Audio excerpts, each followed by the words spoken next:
5 months after the Rice Tariffication Act became law, what has happened to our rice farmers, our rice industry, and our rice production? Pagkaraang ipatupad ang unrestricted rice importation, maraming rice farmers ang nagsusumbong sa atin sa bunga nitong pasakit.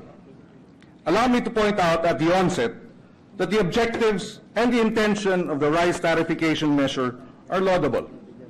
It recognized that while consumers would in the long run benefit from the inflow of cheap imported rice, the farmers will however be affected adversely, and as such, the needed support by way of the RCF, or the Rice Competitiveness Enhancement Fund. Isa sa naging problema ay hindi agad maramdaman ng ating mga magsasaka ang suporta mula sa RCF at ang kilos ng gobyerno.